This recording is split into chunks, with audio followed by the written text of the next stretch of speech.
America! My name is Olivia Gottlieb, and I'm here to give you the latest on world news. Just this morning, we were notified that the conflict in Korea has escalated, leading to a full-on war. On this date, June 25th, 1950, the communist North Korean has invaded the South Koreans. Our reporter Brenna is there right now with the full story. My name's Brenna Engelhardt, and I'm here in Korea hoping to give you the scoop on what's going on. But first, a little background on the war against international communism. It all started with Dean Acherson's defensive perimeter speech. He discussed core and peripheral countries, stating that Asia was not a top priority for the U.S. Assuming that the USSR and North Korean government were not aware of the passing of NCS 68, which stated that all countries were core priorities and generally greatly increased the U.S. military budget, they invaded the South. Back to you, Olivia. Thanks, Brenna. It's clear that this conflict is increasing tensions between the U.S. and the Soviet Union. Speaking of tensions, here's Rachel with some information about communism in the U.S. Thanks, Olivia. Here in the U.S., Senator McCarthy has launched a campaign against alleged communists and other institutions. He calls it McCarthyism. The accused are being blacklisted and losing their jobs. Back to Olivia, who has some safety tips for you to follow.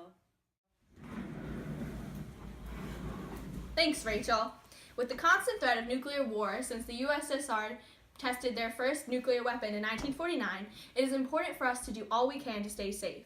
Duck and cover is a method of personal protection against the effects of nuclear explosion. Here's a clip to watch for some more information. Dum dum, diddle dum dum, diddle dum dum, diddle dum dum. There was a turtle by the name of Bert, and Bert the turtle was very alert. When danger threatened him, he never got hurt. He knew just what to do. He ducked and covered, ducked and covered. He did what we all must learn to do. You and you and you and you, duck and cover. Be sure and remember what Bert the Turtle just did, friends, because every one of us must remember to do the same thing. That's what this film is all about. Duck and cover. Good afternoon, America. It is 1959, and we're back with more world news. That's right, folks. A lot has been happening lately. The past few years have been very busy. 1953 marked the start of President Eisenhower's first term in office and the end of the Korean War. Eisenhower was able to pull American troops out of Korea and is now hard at work on his New Look policy. In his New Look policy, we see a shift in emphasis from conventional military capability to nuclear warfare, with the buildup of nuclear weapons in the U.S., which is called bigger bang for the buck. He thinks that we should adopt a much more confrontational and aggressive stance towards the Soviet Union and supports the idea of massive retaliation if the Soviets were to strike. In other news, the Geneva Conference took place in 1954 and succeeded in ending the conflict between the Vietnamese and the French imperialists. The Geneva Accords divided Vietnam at the 17th parallel, putting Diem in charge of South Vietnam and Ho Chi Minh in charge of North Vietnam.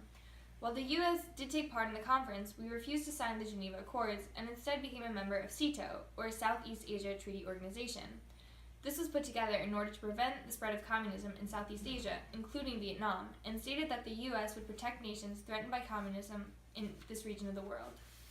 Additionally, in response to the creation of NATO in 1949, the Soviet Union has created the Warsaw Pact to bring together communist countries and increase their influence and number of allies. However, one country has already threatened to leave this alliance. After Khrushchev's secret speech, which bashed Stalin and stated that there were different roads to socialism, many countries were given hope that they would be able to become more independent and less controlled by the Soviet Union.